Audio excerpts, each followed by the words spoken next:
What are we watching this week? Oh, that's right, Snow White. Well, let's suffer together.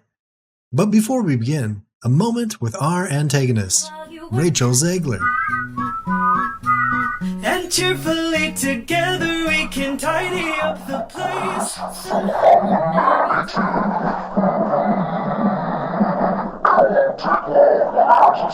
To everyone who hates when I win. When you leave the scene, I turned to the camera and I was like, gal's mad. I will elbow everyone out of the way to play the part. I was scared of the original cartoon. I watched it once and then I went on the ride in Disney World. Snow White's Scary Adventures Was terrified. The reality is that the cartoon was made 85 years ago. It's extremely dated. When he came to reimagining it, became about the fairest of them all, the most just. Just wanted to throw up. It's no longer 1937. Right. That is not going to be saved by the prince. She's not going to be saved by the prince, and she's not going to be dreaming about true love, fearless, fair, brave, and true. The original cartoon came out in 1937. There's a big focus on her love story with a guy who literally stalks her. Weird. All of Andrew's scenes could get cut. Who knows? What? Did we watch the same movie? Okay. Gonna have to craft some minds to process this fiasco. From my perspective, I'm unsure whether she acted within the film that I watched because the content seems to measurably differ from her descriptions. So much so that I'd say if we took her perspective as truth against my perspective, what she illustrated was not the same movie. Oh, hi, Rachel. Oh no, I did not pull the lever, I did not. I wasn't done using that yet. Well, let's get back to reviewing. Although, admittedly, there's no prince in the live-action remake. Instead, you'll be taking your little prince or princess to see her choose a hoodlum, a thief, a scallywag. This guy plays medieval Grand Theft Auto, exhilarating, and difficult to discipline. I find this to be an interesting choice, Disney. This will surely encourage a slew of little ones to delve into the world of criminal dating. But the heart wants what the heart wants, right? Interestingly enough, the guy has far more screen time in the remake than he had in the original. Throughout this screen time, as shown previously, he saved her several times, much more frequently than the previous version. In fact, in the original, he only saved her once, in the same fashion as one of his saves in the remake, the fated kiss.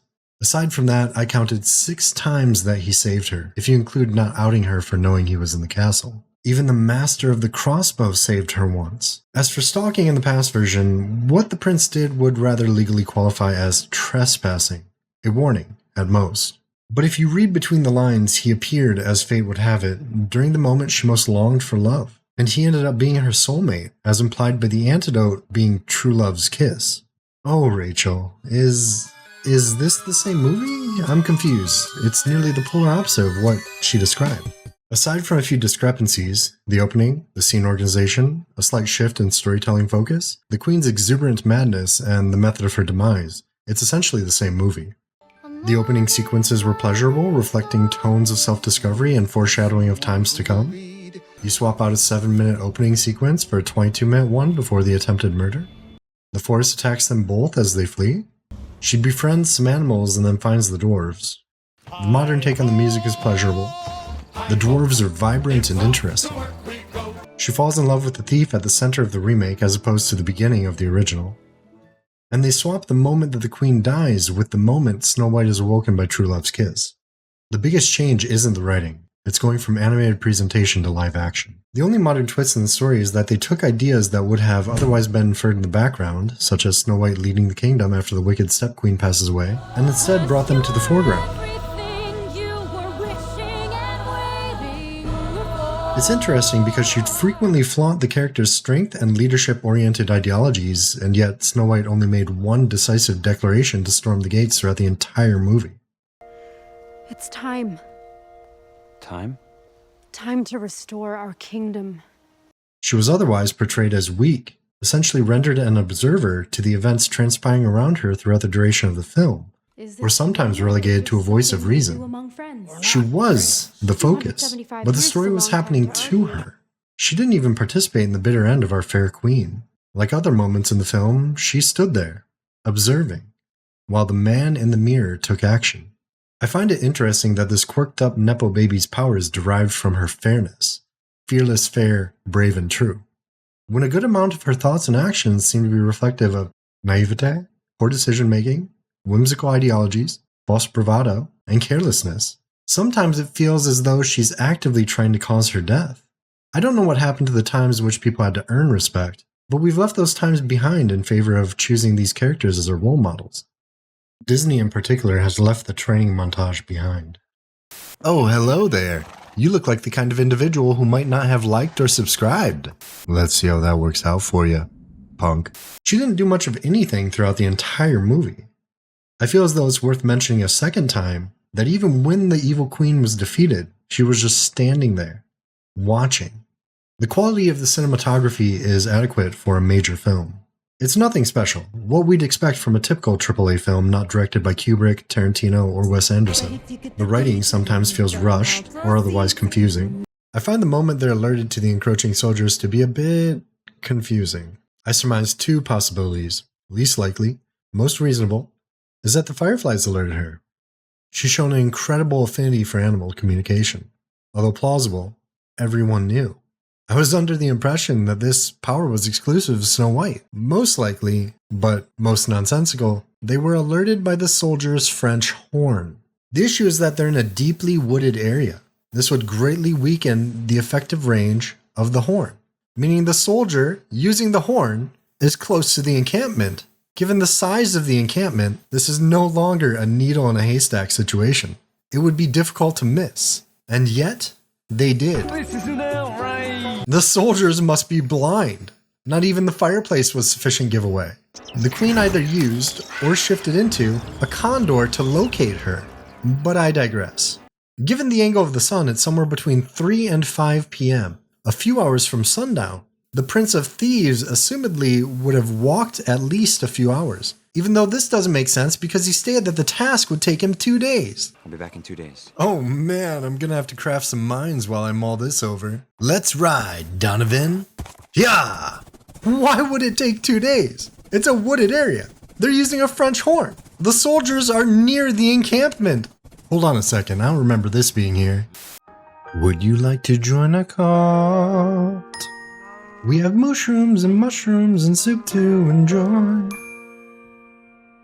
As the cultists lull you into their devilish plot. Oh man, sorry. I don't know what came over me. Let's just get back to the review. This leaves us with one conclusion. It's a children's movie. I'm taking it far too seriously.